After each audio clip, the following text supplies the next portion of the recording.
এইটা হলো chicken sauce দিয়ে মাশরুম দিয়ে একটা নতুন রেসিপি স্ন্যাক্সে খাওয়ার জন্য।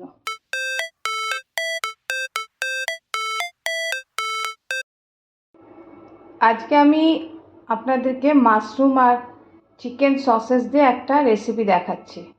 এটা এমনি স্ন্যাক্সেও খেতে পারে আর কিংবা ফ্রাইড রাইসেও খেতে পারে। তা এটা করতে আমাকে ছোট ছোট একটা মিডিয়াম সাইজের পেঁয়াজ নিয়েছি, পেঁয়াজটা এইভাবে কেটেছি। আর 4-5টা রসুনের কোয়া নিয়েছি, সেটাকে ছোট করে কেটেছি।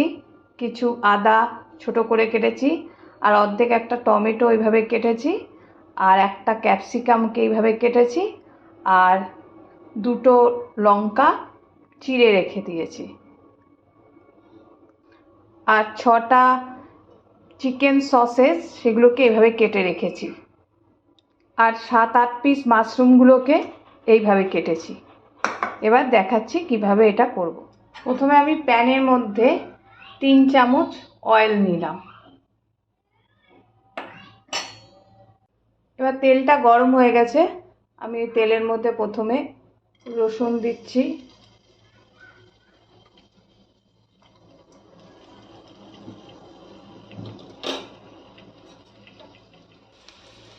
তারপরে পেঁয়াজ দিচ্ছি,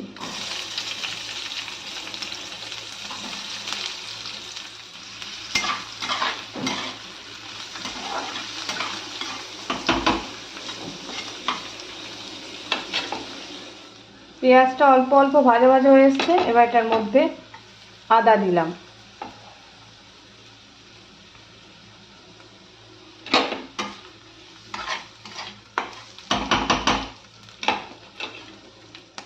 এবার এটার মধ্যে ক্যাপসিকাম দিলাম,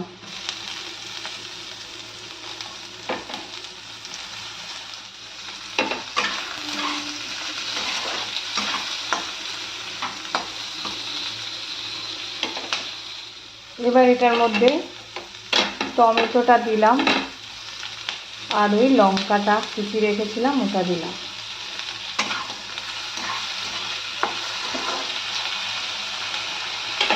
এবার এটার মধ্যে 1 চামচ নুন,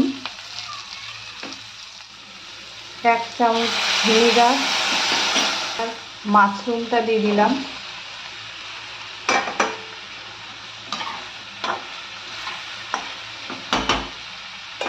এরপরে সসেসটা দিয়ে দিলাম, দিয়ে ভালো করে এটাকে সাঁতলাচ্ছি।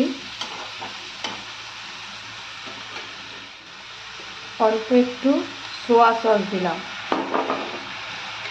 আর অল্প একটু চিনি দিয়ে দিলাম, দিয়ে এটাকে ভালো করে সাঁতলালাম।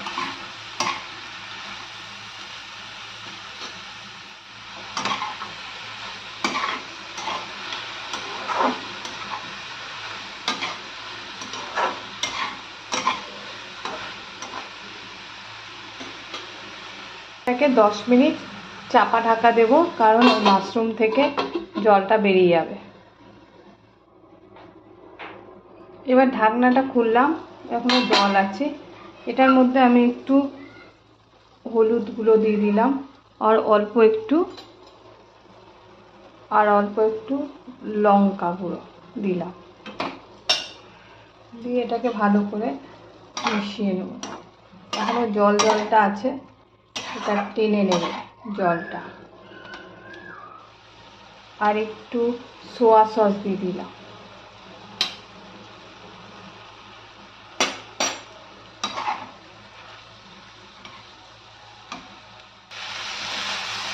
মোটামুটি এটা হয়ে এসছে। এবার এটার মধ্যে অল্প একটু গোলমরিচ গুঁড়ো দেবো, অল্প একটু গোলমরিচ গুঁড়ো দিয়ে দিলাম, গন্ধটা খুব ভালো হয়। লাস্টে সামান্য একটু অরিগানো দিয়ে দিলাম। এবার হয়ে গেছে, কমপ্লিট। এই হলো মাশরুম আর সসেস দিয়ে স্ন্যাক্স টাইপের একটা খাবার। এইটা হলো চিকেন সস দিয়ে মাশরুম দিয়ে একটা নতুন রেসিপি স্ন্যাক্সে খাওয়ার জন্য।